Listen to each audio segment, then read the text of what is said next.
Welcome to Triangle BNI. Today's show is brought to you by Oak City Tech. They can help you get found out in the digital world, folks, where there's a lot of people putting a lot of messages out there. It is noisy. So you need somebody like Oak City Tech on your side, whether it's web design, social media, or setting up an email campaign. Go to oakcitytech.com. Tell them what you're looking for. I know they'll be able to help you. Hi, everybody. My name is Mike Manning. Welcome back to Triangle BNI. Each week, we bring you a small business success story from Triangle BNI. That if you're not familiar with BNI, it is Business Networking International, the world's largest networking organization. Our little slice of heaven here in the Triangle is Raleigh, Durham, and Chapel Hill. Each week, about 30 chapters and almost 600 members get together, and our goal is to help each other grow their business. And today's small business success story is John David Wagner, a financial advisor with Edward Jones. John David, how are you today? Hey, Mike, I'm doing great. How are you doing? Good. Your Monday's off to a good start. Everything normal in the financial world for you? There's no such thing as normal, I'm afraid, Mike. Does your phone ring more or less? Because not only do we have COVID, we had an election, we've got the new year. What makes your phone ring more than other times? You know, that's a great question. And my goal as a business is to be proactive. I don't want my phone to ring a lot. I want to have my clients prepared. And so I want to be the one making their phone ring. And so that's really what my goal is. Obviously, there are going to be times where there are questions, where there are concerns, where something comes up. But as much as possible, I want to be proactive in those communications. And we won't even get into the GameStop stuff. That's hilarious. And I'm not even going to ask you a question because I know we can't. But from my standpoint, it's amazing how that happened. I didn't know what was going on. I don't know. I understand people short sell and everything, but it is just thrown that market and Wall Street into a tizzy, which is interesting to read and observe. But anyways, we're not even going to go into that because I don't want to spend any time on that. John David is a member of RD20. They are Bridge to Success Tuesday mornings, 8:30. When they're meeting in person, it's at the Iron Skillet in Mebane. Right now it is Zoom. How is Zoom treating your chapter, John David? You know, Zoom seems to be doing very well for us. I think that our members and a lot of our visitors really miss the ability to do some of the in-person before and after networking. And so we have a small group that periodically gets together to do some of that face-to-face stuff. To whatever extent possible, though, we're trying really hard to recreate the in-person experience using the Zoom breakout rooms and scheduling one-to-ones. It's not quite the same, but we're doing our best to replicate the experience. And you are the president of the chapter as of October 1 last year. How's it going for you, and what have you learned about your management and directorial skills? Well, I've learned that Noemi Rodriguez certainly made it look easy. You know, she left some big shoes to follow, and certainly did a great job of growing our chapter to where it was when I took over. I feel like she got out just in time with COVID and everything else, and kind of did a great job of leaving all that right at my feet. But it's continued to be a wonderful, wonderful resource. I really want to give a shout out truly to the rest of my team, who's really kind of helped make sure that I stay on track and make sure that the chapter stays on track. Quite frankly, I could not do it without him, especially Anna Florence Crawford, who's our Mary Kay seat, has been a phenomenal resource and sounding board. So I want to give a big thank you to her specifically. And Anna and Noemi are friends of the show. They've both been on, so we agree with you 100%. It does take a team effort. However, I've told people in the past that being president, contrary to popular belief, is actually the easiest job in BNI because you have to start the meeting and stop the meeting on time. And after that, hey, we'll see what happens. You say that, Mike. The VP, I don't know. That was a pretty nice role too. You got to love numbers, that's for sure. That's right. That's right. What got you into BNI? So the reason I joined BNI was the way I'd grown my Edward Jones practice prior to BNI was going around the old-fashioned way, knocking on doors, which is effective, but it's not necessarily efficient. And I really wanted to be able to provide services for my clients that I didn't provide.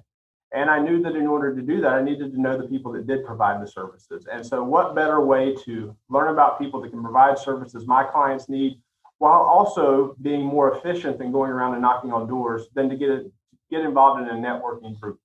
And I looked at a multitude of networking groups. I visited several, and BNI really was a very intentional networking group rather than just a social club where every once in a while business may get passed. It was very much a, yes, we're friends, but we're here to help each other grow business. And that was something I really appreciated about the chapter. And for those of us that watch and listen to the show that are in crowded fields like you and I are, it feels like there's at least 1,000 business coaches and at least 5,000 financial advisors. It's always top of mind to figure out, how do we separate ourselves from our competition? Very much so. Very much so. And having that team of cheerleaders really is better advertising than anything else I could do. Having someone say, this is my financial advisor, or this financial advisor has really helped my clients in these 3 ways, does so much more than a newspaper ad or a radio ad or something on TV ever could. So yes. And we always talk about referral partners, and referrals come from relationships. And you're right. The ultimate compliment you could get is somebody saying, call him, he's got my money. Absolutely. Absolutely. Couldn't agree more. And you need another 1,000 clients, and you'll be able to live the lifestyle you're looking for. I would have a hard time being proactive on the phone calls with another 1,000 clients. How about that? All right. So you can handle 1,000. You don't want 2,000. Okay. I hear you.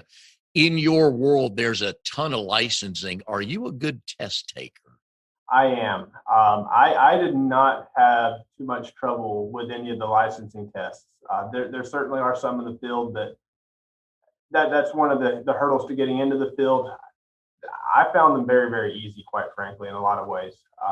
It's the way my mind works. The tests were laid out in a way that works very well for me.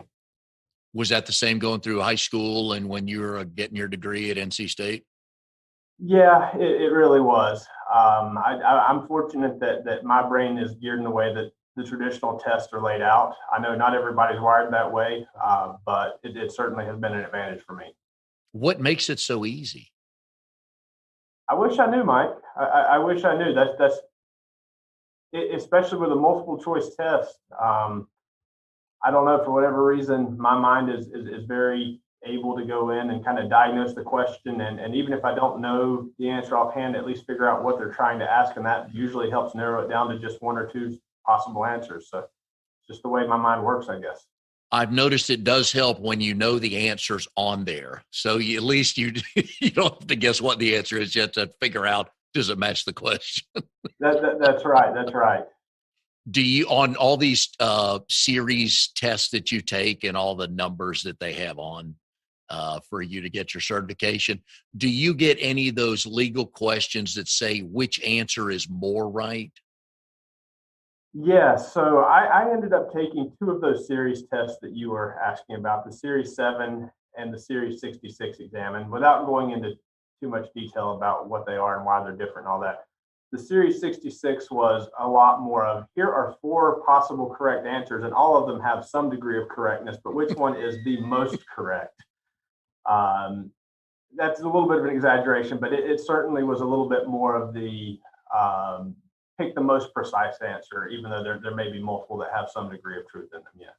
Were there many essay questions on those, or was just hard numbers? No, I don't believe I recall there being any essay questions. If I remember correctly, I went to a computer lab in Raleigh, and it was all multiple choice. And you can do as much licensing as or you can take as many certification tests as you want to? Yeah, I mean, there are a ton of different licenses and certifications out there. There's different things you may need to do if you want some extra letters after your name, like a CFP, Certified Financial Planner, or something like that. And so you really in this field do have the ability to be a lifelong student if you choose to go that route. Are some of those goals to hit in a 5 and 10-year plan, or just one day does somebody say, oh, I think I'd like to know more about that, but may not have been on your radar the first couple of years you were in business? I think it really is going to depend on each person.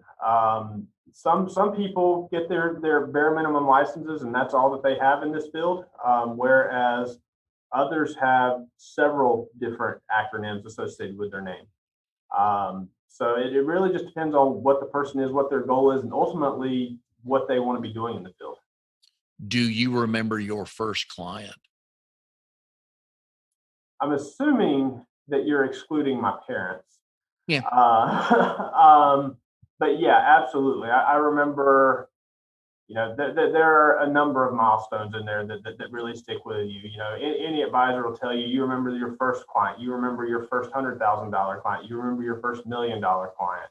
All of those very much stick out in my mind for sure. But your goal as part of their team and them building a plan is to get them early, right out of college, under the age of 30, and start putting a plan together, right? My goal is really to meet people that are looking for help where they are and when they need that help. And so I have some clients that are, like you say, right out of college and just looking to get started. Whereas I have other clients who the first time they've ever spoken with a financial advisor is because they retired 3 weeks ago. And so ideally, I do like to meet with folks before they need me in a critical manner. But I meet with clients wherever they're at in their life to get them where they need to be. All right. So the most important people you need to help are grandparents. And everybody that listens to the show, I try to bring up Oliver, my grandson, as much as possible. He turned 2.5 the other day, still cute as all get out. What are some options or just seems things to think about for grandparents if we want to set up something for our grandkids? Yeah, I think that with grandparents, it's going to come down to a few different things. What do you want to do for your grandkids? Are you looking to pay for college? Are you looking to leave an inheritance? Are you looking to help them buy their first car, their first house? And then just sit down with your financial advisor to come up with a plan for how to get there. How to get there is really kind of where it all hits the road, right? I've told my oldest son I do not want to leave knucklehead money. This is for, like you mentioned earlier, buying your first house, starting a business, something along those lines. So we're trying to figure out what to do on that, but I'm not leaving any knucklehead money for anybody. I need it to go towards something with some investment in it, whether starting something off or something along those lines. What about for brand new parents? They just found out 6 weeks ago they're pregnant and it's their first kid, and they're like, holy cow, our world's about to change. So what are some things they should be thinking about? Yeah, that's an exciting time. That's a scary time. That is a great time to make sure that you're going in and reevaluating your goals. Life is about to change. Make sure that your goals are still on track. Make sure that your goals haven't changed as life changes. Now that you're going to have your first kid, are you suddenly interested in paying for college for that child? Have your insurance needs changed? Have your retirement goals changed as a result of that? It's really a great opportunity as a couple to get together and really discuss what this means, not necessarily from a dollar and cent standpoint, but what does this mean for your goals? And then we use the dollar and cent to make sure that those goals are achieved. Can you start a 529 plan before the baby is born? You can, absolutely. Absolutely, yes. Would you recommend doing that? Absolutely. If you know that that's a goal of yours, the sooner you get started, the more that money can grow. And then tell all the family members for the first 5 years the kid is born, just give us money to put in to that plan, and that's how you can help us best. That is exactly right. We don't need more toys, right? No, leave that to the grandparents to buy all the toys. And we made that mistake when our oldest son was born. We bought way too many presents the first couple of years, and we realized, dang, we should have just left it to the grandparents. That's right. And I hear that quite a bit. The kids get spoiled. They can't even use all the toys that they have. No. Yeah. No, they want the box and the paper. That's right. Yeah. We are here with John David Wagner, financial advisor with Edward Jones. He is also a member of RD20. He is the president. If you are in the Mebane, Hillsboro area, every Tuesday morning at 8:45, you can certainly visit that chapter and go see a good group of people to help you grow your business. Today's show is brought to you by Oak City Tech. Let's talk about web design, folks. You can have the greatest product or service in the world, but if you've got no website, then how are people going to find you? How are they going to know about it? So that's the first thing you need. It doesn't even need to be that intricate or have that many bells and whistles. It just needs to be basic up there. It tells people what you do and how to get in touch with you. And the folks at Oak City Tech can help you. So go to oakcitytech.com. Tell them you're looking to set up a website, and they will help you get going, and tell Drago that we said hi. John David, one of your previous jobs, you were the assistant director at Conservator Center in Burlington. Now, this has a number of ways for me to go because, A, it's a pretty cool job. It's something I don't know a lot about. But I like the fact you started there in 2007 as a volunteer. Yeah. So working with wildlife has quite frankly always been a passion of mine. I really thought from age about 5 up until 14 that I was going to be a veterinarian when I grew up. And then I went and shadowed a veterinarian and saw what they did and decided that really wasn't for me. But I wasn't done being in the wildlife field at that point. Went to NC State, as you mentioned earlier in the show. And my degree of study actually started out in mathematics. But mathematics eventually got a little bit too theoretical, a little bit too out there for me. I decided it really wasn't what I wanted to do. I switched my degree over to fisheries and wildlife management. My junior year in college, I was helping a doctoral candidate with some research on some tracking of some wild bobcats. And they were looking at modeling some really cool computer software that basically, if you could get the bobcat footprint in sand, essentially what's called a footprint trap or a sand trap, the computer modeling could take the picture of that bobcat foot and verify whether that's the same bobcat that you had at this trap over on the other side of the swamp or whatever. And so it could help identify and track bobcats that way. In order to calibrate the equipment, we needed to have a known bobcat. We needed to know it was the same bobcat doing the footprints multiple times. That's really tricky with a wild bobcat. And so we found this local zoo that happened to have a bobcat in the zoo. Turned out to be the Conservator Center. That's how I learned about the Conservator Center. And decided after learning about them that way that I wanted to stay involved. And your goal all right, so let's go back to NC State. All right. Fisheries and wildlife management. Come on, man. Right. You're out Saturdays in your boat. Yeah. We get that, right? That's all it was.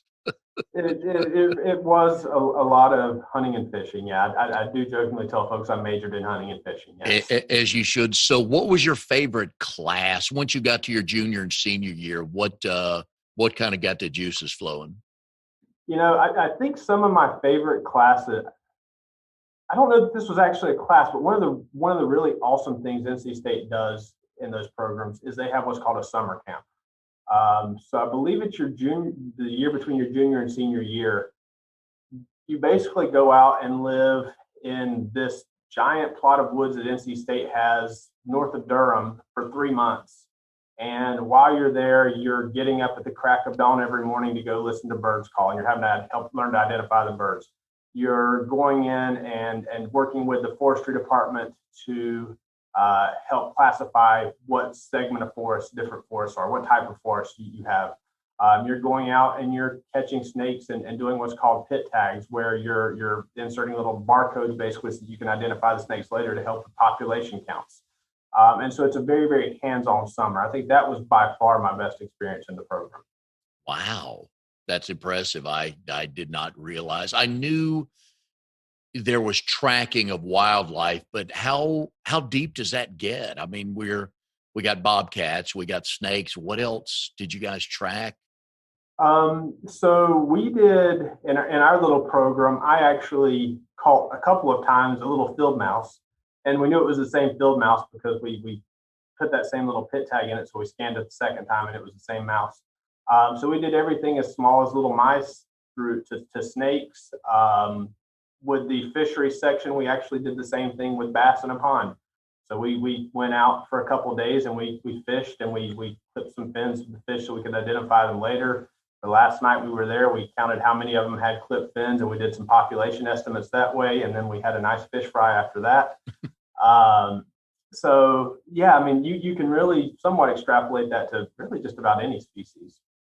So what can we do better to help just the general public help with species and wildlife and anything like that? You know, I think it really comes down to just trying to be cognizant.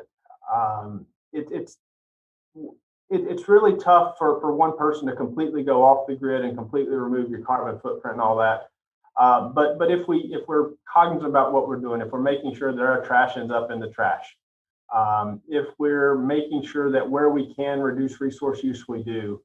If everybody does just a little bit, that goes a really, really long way for sure. Did you ever have to track bats?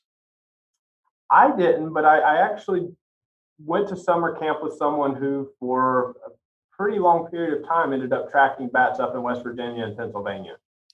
When my brother and I a couple of years ago had our pest control company, I was going into a very old house, a very boarded up house for a local government entity, and we had to go around, look around, and I go up this first flight of steps to get to the landing, and there's a bat hanging from the curtain. And this was my first experience with a bat. And I'm looking at it like, oh, dude, I hope you are sound asleep or dead. And so I quietly walked up to the second floor and did my business. And that's the quickest, quietest I've ever gone down steps getting by him. He never moved. I assumed he was just sound asleep, which was good for me. And hoping you didn't bother him, quite frankly, I'm sure. Hopefully he was as concerned in not messing with me as I was not messing with him. But absolutely. I don't believe the fishery and wildlife management program is a stepping stone for financial advisors. So for the people you were in school with, what jobs did they end up taking? So a lot of them did end up in the field as wildlife biologists, for instance. Some of them ended up more in the museum end of things. And so that general area. I may have strayed further than most. From the ones I've kept up with, I've certainly strayed further than most from the field. So that would be an understatement of the show. So, yeah. You started out as a volunteer at the Conservators Center. What were, because you held several jobs there, progressing each way. When did that first full-time or part-time paid job start? I guess the first time I got paid from the Conservator Center was shortly after college. So it would have been around '08 or '09. And I was essentially at that point being paid to go out and procure food. So just go out to some local venues and pick up food to bring back for the animals. What kind of food? It could have been anything from some leftover deer from a deer cleaner to DOT calling about hit by a car or just somebody looking to donate. I don't know if we realize the level of care that pets get at these, and this is not a shameless plug for you guys. I've got a family member that works at SeaWorld, and we'll just dispense with all the political stuff on that. But with what the Conservative Center does, I mean, those animals are doted on, aren't they? They are, and we are, like you say, we're not unique in that. People do not get into this field because they don't want to dote on the animals. So whether you're at a big facility like SeaWorld or a smaller facility like the Conservator Center, the people that are taking care of the animals, they truly are there for the animals. I can tell you firsthand, you're not there because you're making a massive salary doing it. What is the goal with animals that come there? So during my time there, we had a few different goals for the animals, depending on what the animal was. For many of the animals, it was just to provide them a happy home for as long as they're alive. They were animals that really didn't have anywhere else to go. It was a facility like ours or euthanasia. There were a few animals that we had there that their goal was to contribute genetically, so small breeding programs. Um, so Were there any type of animals you couldn't or didn't take? we really specialized largely in carnivores. So what we were best known for were our lions and tigers, but there were also wolves and leopards, as well as a host of smaller carnivores. We didn't really do any hoof stock, so for instance, deer or any of their relatives, um, or anything that was really too far um, outside of that carnivore niche. Do I have my information right that your favorite of the animals are the bears? I really did enjoy working with bears, and I never got to work with them at Conservator Center. I worked with them at another facility I was at briefly. They were a lot of fun. Bears have great personalities. They're incredibly smart animals, and are each of the animals is a very unique personality, and so you really get to know them similarly to people in some ways, with just the depth of that personality. Unpack that statement. They have great personalities. So I worked with two different bears. One of them was incredibly laid back, was incredibly chill, was just interested in coming over and maybe getting a little attention here and there, but really wasn't a very mischievous guy or anything like that. The female, on the other hand, she was incredibly smart. She was a little bit mischievous and always just wanted to see what she could get away with. And so, like I say, it's just like with people sometimes, how you have some people that are a little bit more go with the flow and some who are a little bit more just kind of pushing the boundary. The female was certainly a little bit more of the pushing the boundary type. And when you said she was mischievous, what kind of things did she try to do? She would really just try to see, okay, is he really paying attention? And if not, can I maybe try to grab his clean? Or let's just rattle the door a little bit and make sure he actually closed it. So just being a normal inquisitive toddler. How big were those two bears? Oh goodness, I don't even want to guess weight. They were both big. They were relatives of our grizzly bears that we have here in the U.S. They were Syrian brown bears, if memory serves. And by the time I left, they had gotten their hibernation weight on. They didn't actually hibernate. We don't get cold enough here for them to actually hibernate, but they still put on weight for the winter. And so they were pretty big and chunky by the time I left. How much did they eat and what did they eat? Goodness, I don't even remember how much they ate. They ate buckets full of food a day. That's all I remember. I don't remember the weights or anything like that for how much they ate. But they got a nice mixture of, a lot of fruits and vegetables. Sweet potatoes were a big hit. They got some meat mixed in, but especially the female, they both got spoiled a little bit. They love pomegranate juice. And the way that they wanted you to give them pomegranate juice was, I don't know if you've seen those pomegranate juices in the grocery store that come in little bottles, but they wanted you to basically tip that up and pour that right in their mouth for them. And so that's how they chose to drink their pomegranate juice. I imagine on the sideline of a football game when one of the players comes over on the sideline, here comes one of the trainers with that water bottle just squirting water in their mouth. Is that kind of what it was? That's pretty much exactly what it was. Yes. Oh, that is so good. And what's the lifespan of those things?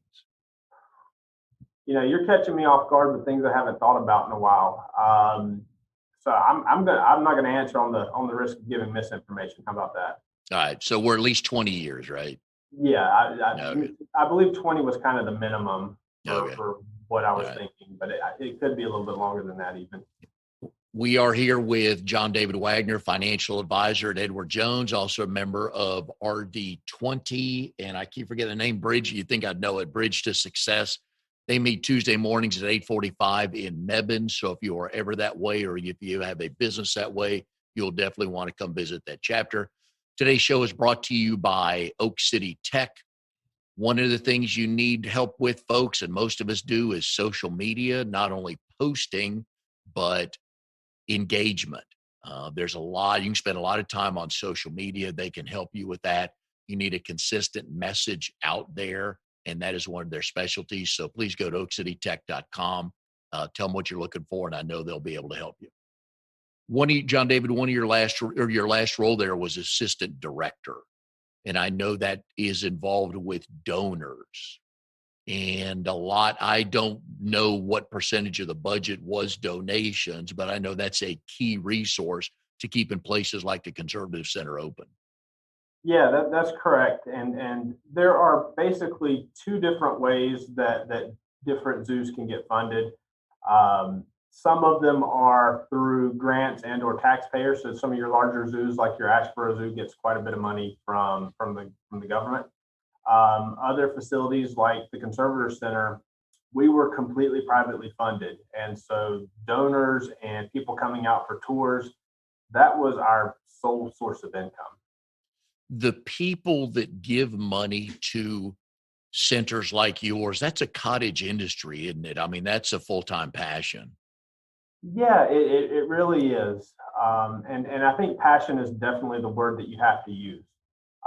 Because there are a lot of people out there that are the animal lovers, but there are also a lot of different animal causes, everything from your animal shelters all the way up to your exotic animal facilities like ours, and there's a lot in between.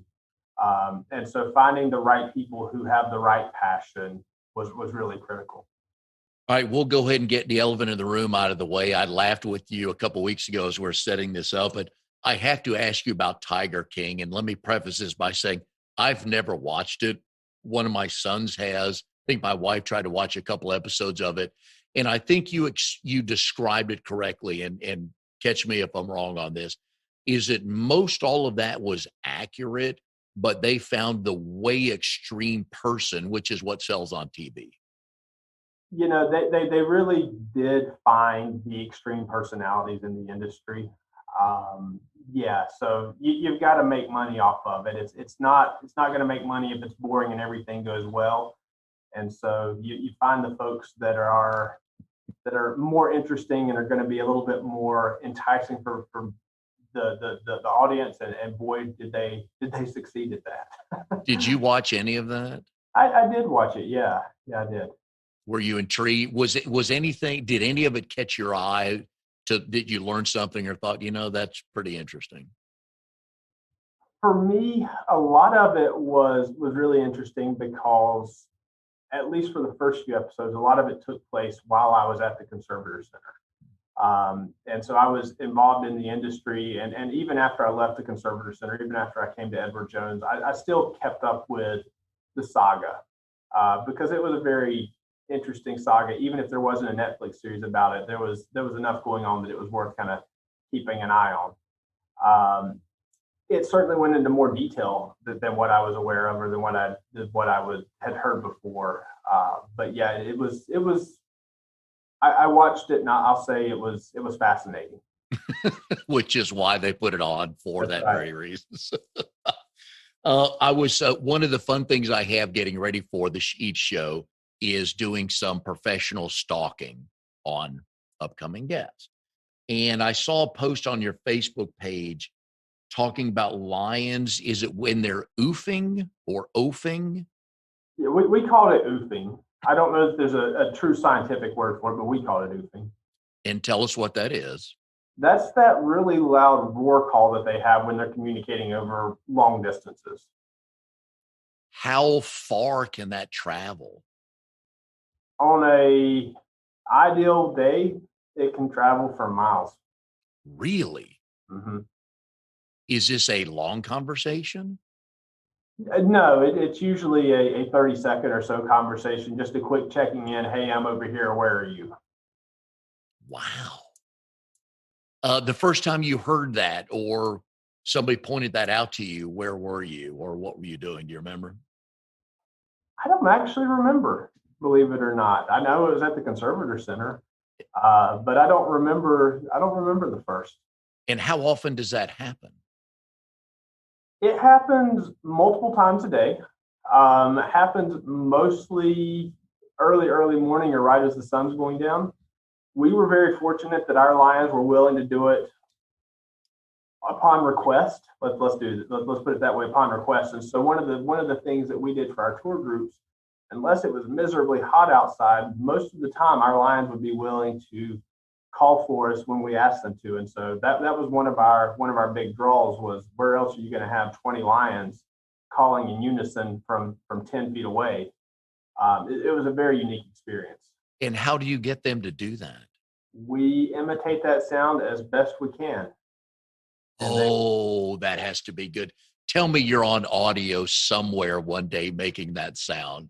I am certain I am. And in fact, you may not have been on the BNI chapter the last time I presented, but something no one knows about me, but now they do. There's a good chance that Walt Disney owns audio of me doing that somewhere in their archives. We had a guy from Skywalker Sound, which was George Lucas's sound studio at the time, come out to try to get some weird sound recordings from animals for future movies. And so, of course, the mic was on just about all the time. And so I'm certain I'm somewhere in Disney's vault making that sound. Were you pretty good at doing that? I was. How about this? I don't know that I was good, but the lions were willing to take pity on me. Okay. All right. That's all that matters. And I won't even ask you to do that right now. So don't worry about that. My neighbors would not like it. That's true. How many pets do you have? We have somewhere in the neighborhood of 10 right now. Oh, jeez. What kind? So I'll do the count as I rattle them off. We've got one dog, we've got 3 cats, we've got a mouse, we've got 3 snakes, we've got a lizard, 2 tortoises, and currently are rehabbing a squirrel. So that's 12. And how many are planned for down the road in addition to these 12? I have no plans for any more, but I cannot speak for Taylor. So she has a mind of her own. And that tells me you'll have more. Probably. Do you do foster dogs and things like that? So one of the cats is a foster, is a temporary resident. It was a stray that we found outside of the house that clearly wasn't actually a stray because she was way too friendly. But we couldn't find her owner. So she is scheduled to go out whenever we find a good home. So if any of your listeners are looking for a cat and can provide a good home, have them give me a call. But typically, no, we don't do too much of the specific fostering, things like that. This one just happened to fall in our lap. Are you a dog or a cat guy? I am a dog guy. All right. Thus the request for any of your listeners who are looking for a cat. Please take it. I like that. In my research, I did also find out that, and I believe this is correct, that you cut your own hair. I have for the last decade or so. This is actually as long as my hair has been in probably 10 years. I'm seeing what it looks like once it grows back out again. I will not be able to keep my hair cut if I let it grow back out. If I cut it, it's just because I use the little guard and just cut everything off. Is that just the military cut? You just put the guard on and just go front to Put back? that number 1 guard on, get it down as close to the skin as possible, and maybe do that every 2 or 3 weeks. Now, is that because nobody cuts your hair as good as you, or you're just too cheap to pay somebody? A little bit of both. And when did you start cutting your own hair?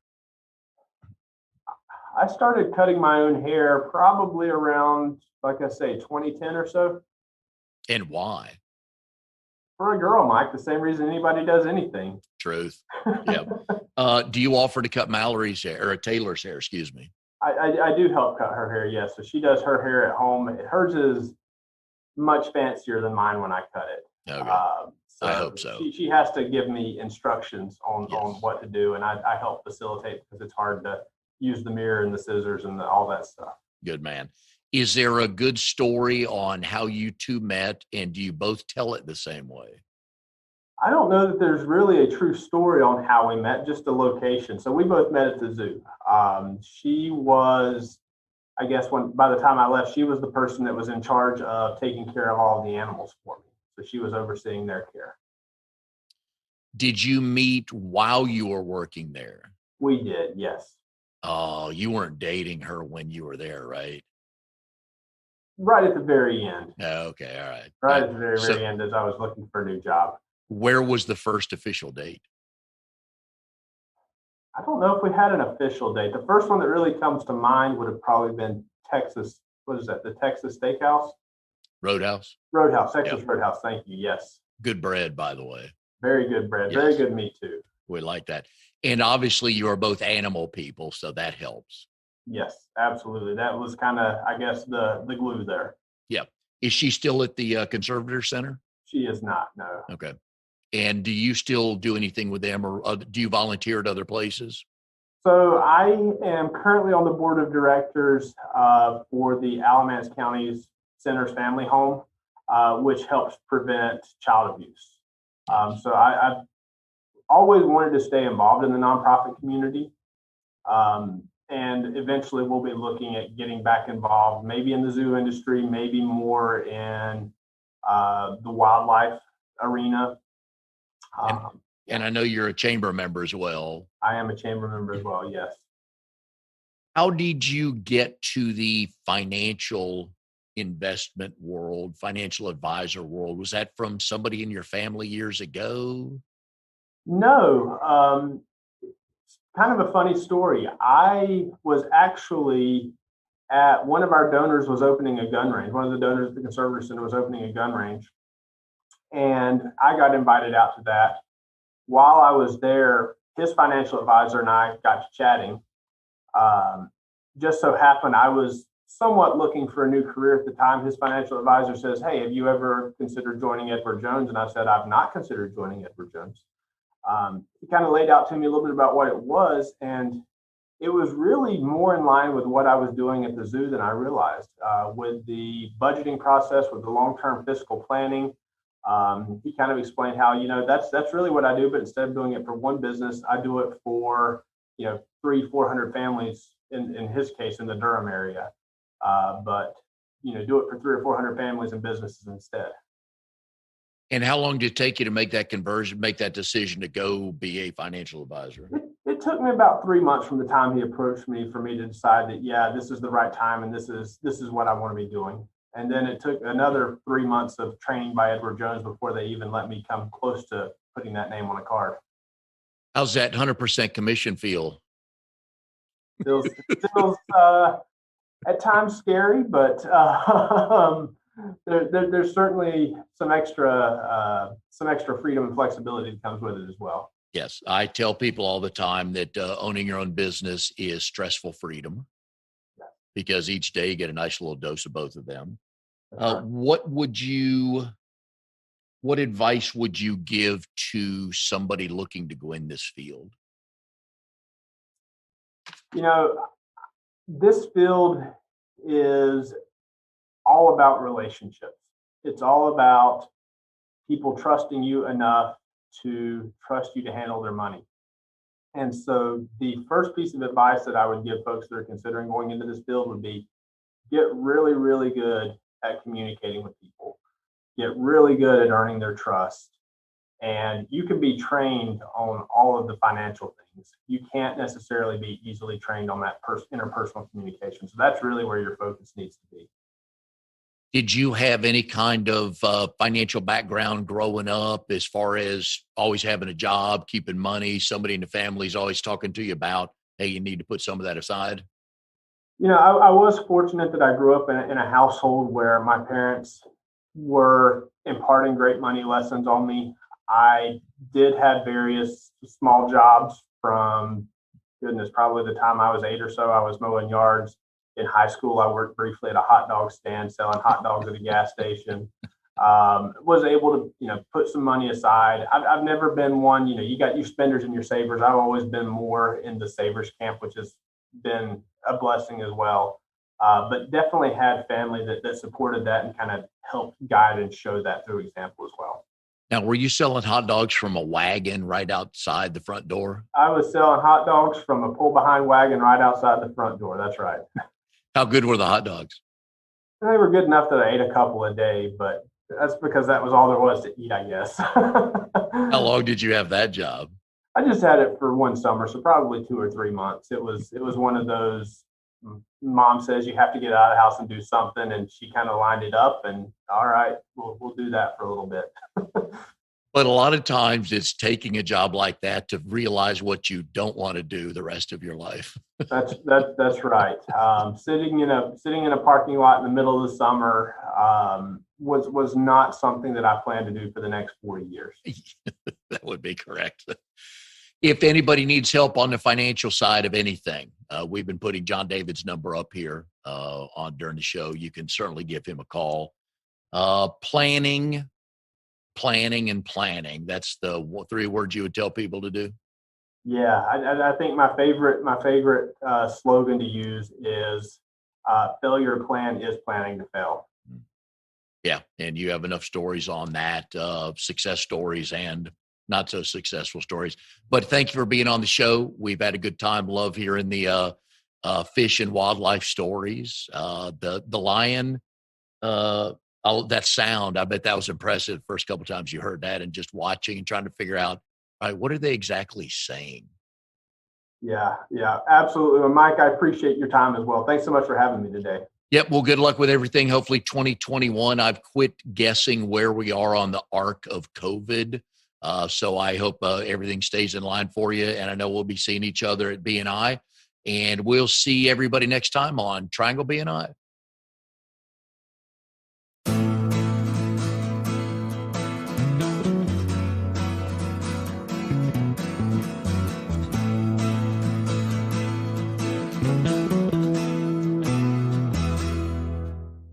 You are tuned to the Nissan Communications Network. If you tuned in too late, you can always watch each program in its entirety or download an MP3 audio file of it in the archives section at nissancommunications.com. Don't forget to subscribe to our YouTube channel, follow us on Twitter, and like us on Facebook. Sponsored by Telestream's Wirecast software, StreamingGear.com, Carolina Apparel, and DeltaForce.net.